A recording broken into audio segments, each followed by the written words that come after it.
Jako mi je drago i hvala da te me pozvali.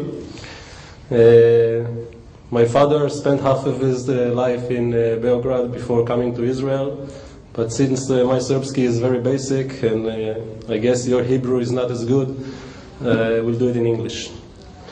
So my name is Boaz Chen. You can pronounce Che, in the States it's a problem. And NetWise, as I was presented, is the leader of the e-government project in Israel. From its initiation, from the first meetings about what government should do in the digital age, and up to now, we help in developing in most of the project.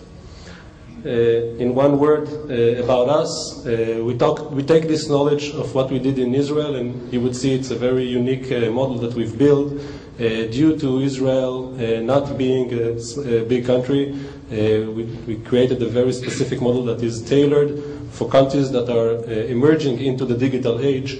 We're a part of the biggest ISP in Israel, and that's the marketing aspect.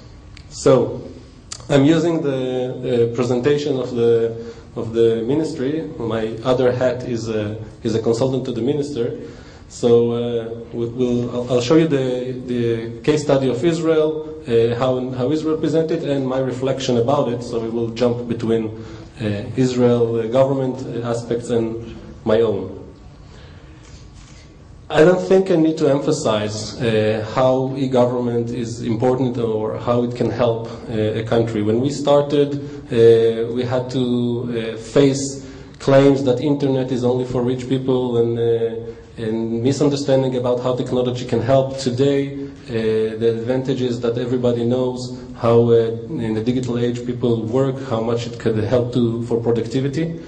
What's important to emphasize in researchers that compare e-government to e-commerce and commercial usage of the technology is that the government benefits from both sides, not just the improvement of the processes in the government and the saving of time and better processes of government employees, but the government enjoys the productivity of the time saved on the client side, on the citizen side.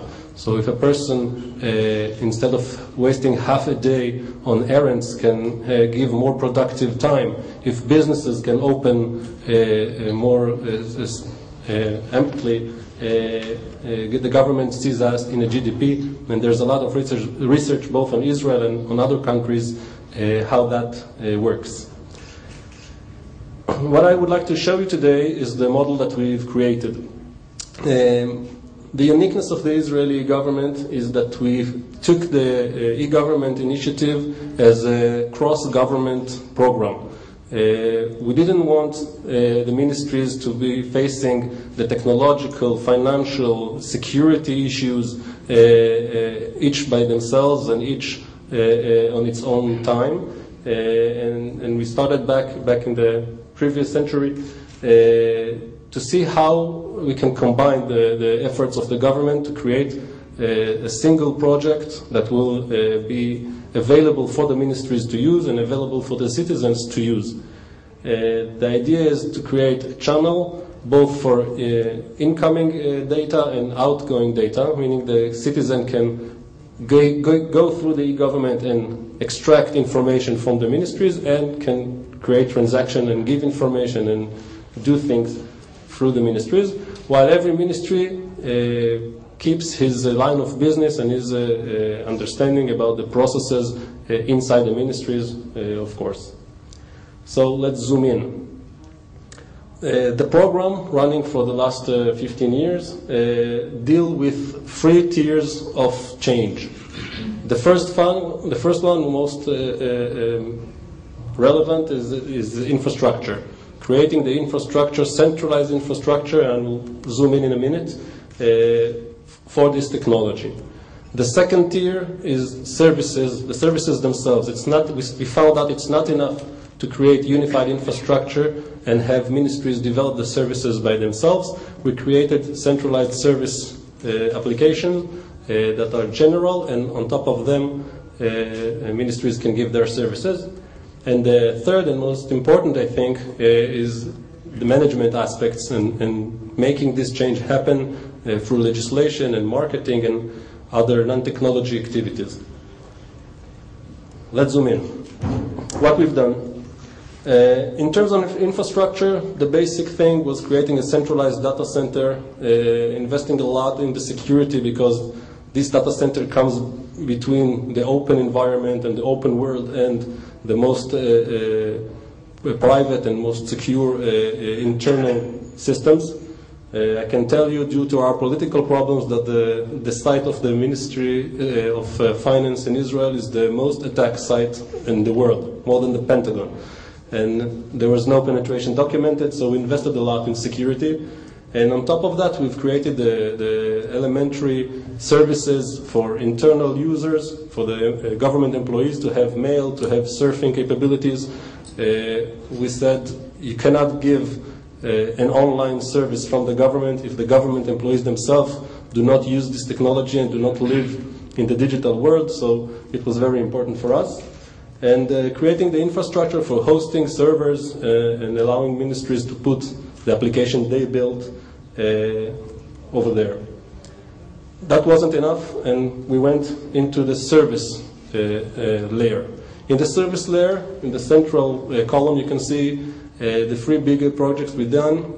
The first one was creating a centralized site that extracts information from all the ministries. Every ministry had its own site. Some of them were good, some of them were not. And we tried to give the citizen a centralized place to go and find his information.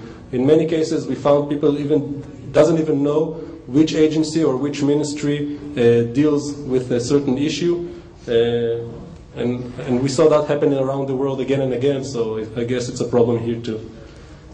So first was getting the content management system, the search engine that gives results from throughout the ministry sites, and now we're creating an infrastructure for very easily creating new sites in the government. We found that the small agencies and the small departments did much less than the big ones in terms of investing in putting information for the service. Their budgets are smaller, so creating a unified infrastructure leaves them only to bring the information, and we see a lot of improvement in terms of the information and the forms and the processes that are exposed to the public. The right column are the transaction servers that we've created, and I'll talk more about them when we go ahead.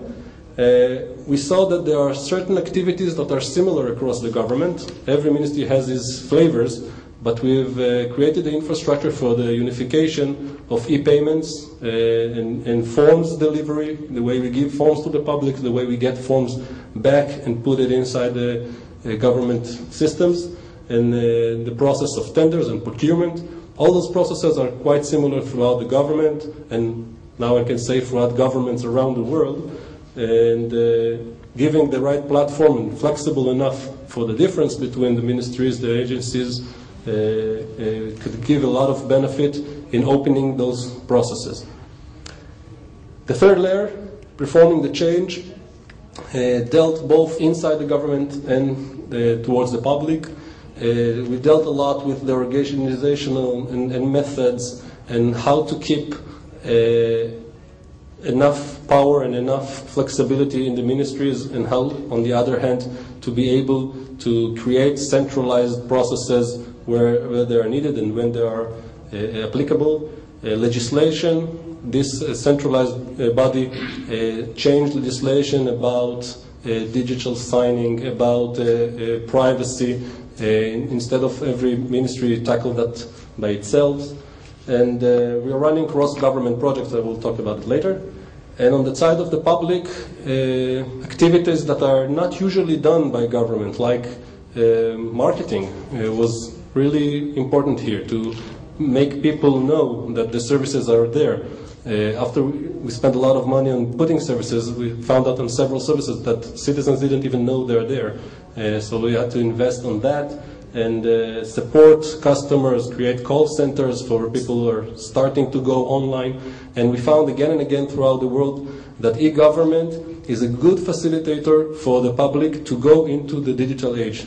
People who didn't use the web before, when they have opportunity to save time and interact with the government, sometimes that will be the first time that they will go online. And in the peripheral areas, we've created centers that help elderly citizens and people who had difficulty to go into that.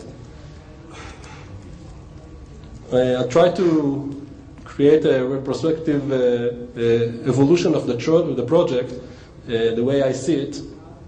We started with infrastructure. When I take this and put it in a timeline, infrastructure was the basics. Without that, you can do nothing. On top of that, ministries have performed by themselves and created informational sites. Once giving the infrastructure, it was easy for them, the big ones at the beginning, to give this information. Then we've created a portal that helped people find their way in this information when this information has become available. The second phase was the central services that I've mentioned, and I'll talk about the e-payments in a minute. And on top, these servers were created in a way that allows the ministries to open services on top of them. So I'll show you in the payment service, each ministry or department that opens up another payment service has its own flavor and its own processes combined in the server. That allows us to enlarge the portal from an information-only portal to an activity portal based on audiences. We've created a page for businesses, a page for children, and we found that we can give enough information and enough services that are relevant for different audiences.